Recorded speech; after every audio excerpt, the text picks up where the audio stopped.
Oi pessoal, bom dia, boa tarde, boa noite, não interessa em que tempo vocês vão estar vendo essa videoaula, eu estou direcionando essa videoaula para os alunos do 6º ano do ensino fundamental. Como vão vocês, pessoal? Tudo bem? Saudade de vocês. Infelizmente não podemos estar juntos presencialmente, mas podemos fazer esse contato aqui. Eu já falei para dezenas de pessoas, ou até centenas, dependendo do evento, né? E agora eu falando só para o meu celular aqui gravando. O que me conforta é saber que vocês vão estar vendo essas imagens, vocês vão estar podendo prestar atenção em cada tema que a gente abordar aqui, vão poder dar pause, vão poder admirar melhor a figura do professor, falar como ele é lindo. Tirando esse momento narcisístico de piadinha aqui, é muito importante esse contato entre nós, né? Já que estamos vivendo tempos difíceis, é uma novidade para vocês, é uma novidade para a gente também. A gente tem que estar fazendo esse tipo de aula de ensino à distância, né? Mas o ensino à distância é cada vez mais comum. No ensino médio já é previsto uma parte do curso ser feita à distância. Existem faculdades que são completamente à distância também. Então já é bom que vocês vão tomando contato com esse tipo de ensino. E a gente não vai perder nada, tá? Fiquem tranquilos. Aquilo que a gente já viu em história, a gente vai retomar um pouquinho e começar de assuntos novos também. Bem aos poucos, progressivo, porque a gente não sabe qual vai ser o tempo da paralisação, mas tudo que a gente vai ter aqui, a gente vai fazer juntos, passo a passo, ninguém vai se perder. Já viram aquele ninguém solta a mão de ninguém? Vamos todos de mãos juntas passar por esse momento difícil, né? De isolamento, né? O que é bom também até para a gente dar valor à nossa família, à nossa saúde, ao nosso direito de ir e vir, né? Às vezes a gente só dá valor quando a gente perde, a gente sabe que é importante quando a gente não tem mais. E agora a gente não tem mais a possibilidade de estar fazendo tudo o que a gente quer, ou pelo menos em respeito, né, àqueles que podem pegar a doença e passarem por momentos difíceis. Então a gente está evitando ao máximo sair de casa, usar o álcool gel, lavar as mãos. Vocês já sabem disso tudo, já devem estar cansados de ouvir até, né? Mas sobre a matéria de história, então, o que eu vou falar? Para quem tem a apostila aí, a gente vai retomar da página 292, tá? Página 292, que fala sobre a construção do conhecimento histórico e os sujeitos históricos. Voltando só um pouquinho para lembra que eu falei que a gente podia comparar a história o que o historiador faz, comparar com o detetive? O detetive, quando ele chega na cena do crime, o que ele tem que fazer? Ele tem que procurar vestígios, pistas, para que ele possa desvendar aquele crime. Então ele tenta achar pegadas, algum objeto que tenha caído daquele que cometeu o crime, impressões digitais. Ele observa a cena do crime para ver como que ela foi deixada, para saber o que ele pode pesquisar ali, para ele entender o que aconteceu. O historiador é a mesma coisa. O que ele faz? Ele busca dados, ele busca vestígios, pegadas, pistas, para ele poder montar a história daquilo que ele quer contar. Então, por exemplo, vamos falar sobre a história do Brasil. Alguém que queira falar sobre a história do Brasil, ele pode ir até um local onde tenha sido encontrada algum objeto antigo, um tipo de uma roupa antiga, aí seria uma fonte, lembra? A gente falou sobre isso também, seria uma fonte material, aquilo que a gente pode pegar, uma arma, um brinquedo antigo, uma roupa antiga, isso tudo são fontes materiais. E aí ele pode também encontrar, o historiador pode achar uma pintura antiga, uma foto antiga, um quadro antigo. São fontes imagéticas, são imagens que ajudam a contar a história. Existem também as fontes orais, que são histórias passadas, né, de geração para geração, ou agora mesmo uma entrevista, né? E também existem as fontes escritas, que são documentos, cartas. Isso tudo ele pode juntar para analisar o passado e contar a história de algo que aconteceu há muito tempo, tá? Isso a gente já falou. Na página 292, fala sobre a construção do conhecimento histórico. Como nós vamos construir esse conhecimento histórico? Utilizando esses recursos todos. Então, as fontes históricas, a periodização, que é você determinar períodos históricos para que fique mais fácil a compreensão. Então, a construção do conhecimento histórico é feito dessa forma, né? Eu estou falando aqui, mas é na apostila de vocês, ó, página 292, a construção do conhecimento histórico. Depois eu vou mandar junto dessa videoaula, eu vou mandar uma foto para quem não tem a apostila também, tá? Vai estar acompanhando junto. E falamos também aqui na página 292 sobre os sujeitos históricos. Quem são os sujeitos históricos? São todos nós que fazemos parte da história e também são pessoas individuais.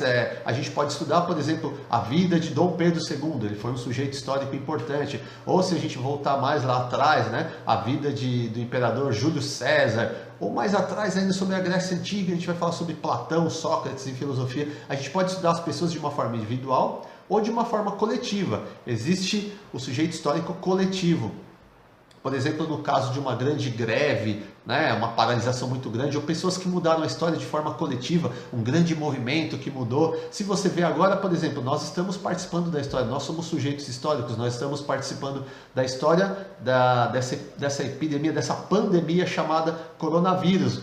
Não só as pessoas que estão atuando para conter isso daí, mas todos nós, daqui a 20, 30 anos, vocês vão contar uma história. Olha, teve uma época que teve uma pandemia muito grande chamada coronavírus, e a gente teve que ficar em casa, foi um medo, uma preocupação. Vocês vão contar sobre isso. Então essa história está sendo construída por vocês, por todos nós que vivemos nesse período agora, tá? Todos nós somos sujeitos históricos. E sobre isso a gente já falou um pouquinho também.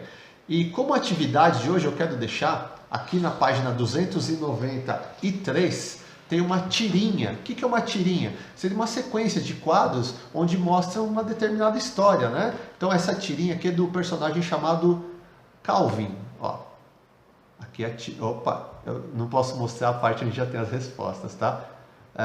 Então essa tirinha do Calvin, que eu vou tirar foto também, disponibilizar para vocês, mas aqueles que têm a apostila, na página 293 vocês vão ver. Aqui nessa tirinha está escrito assim, ó, eu tenho que virar para mim para ler agora.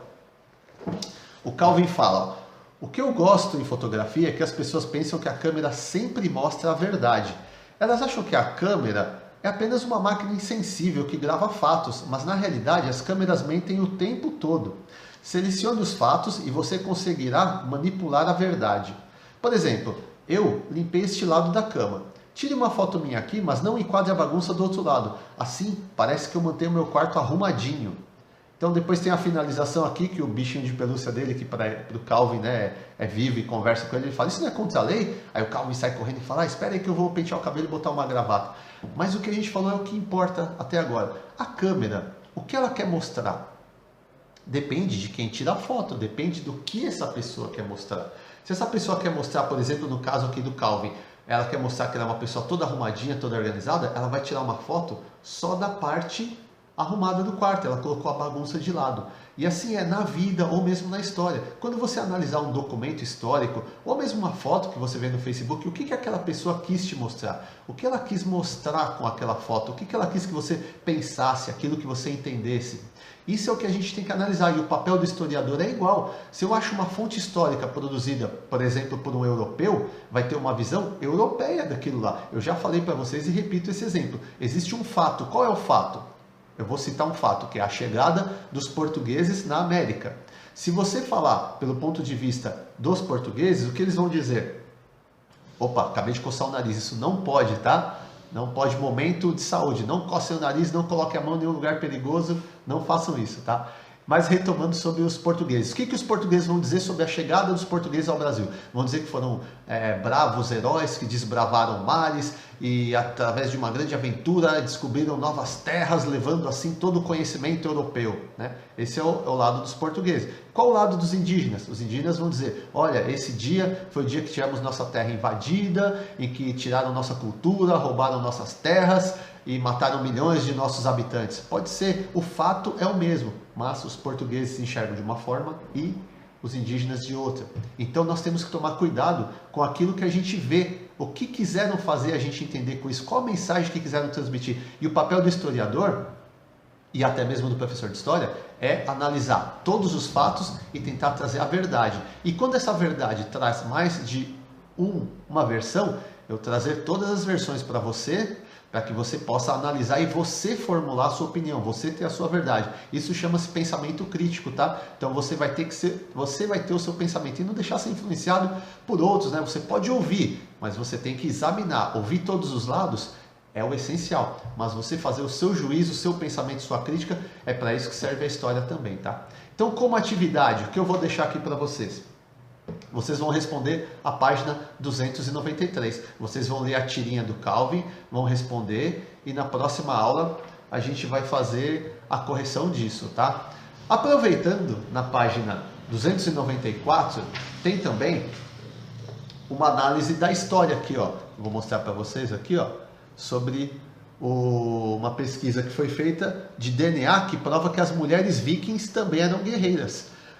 Diferente do que se imaginava até então, imaginava-se que os vikings, os guerreiros, eram apenas homens, mas descobrindo essa ossada aqui, fazendo os exames de DNA, descobriram que ela tem o cromossomo X. O cromossomo X é próprio das mulheres. Então aqui, o que se pensava que seria o túmulo de um guerreiro, aqui ó, existe a ossada de cavalo, né, dos cavalos que eles montavam, aqui a ossada da pessoa e as armas que ela utilizava. Inicialmente pensava-se que era um guerreiro homem, mas viu que através desses exames constatamos que é uma guerreira mulher, ou seja, as mulheres também eram guerreiras, ocupavam postos de chefia. Então essa história está em constante construção. Lembra que eu comecei falando sobre a construção do conhecimento histórico? O conhecimento histórico ele é construído e reconstruído diariamente com novas descobertas, com novas conquistas tecnológicas. A gente vai falar muito sobre isso também, tá?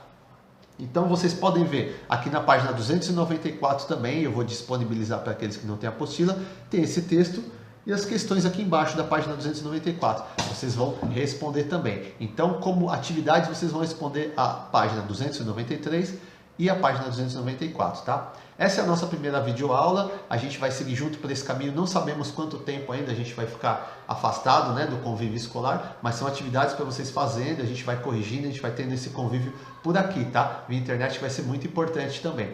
Eu agradeço a atenção de todos vocês, mando um beijo para todos, se cuidem, tá? E a gente se vê nas próximas videoaulas, tá? Um grande beijo!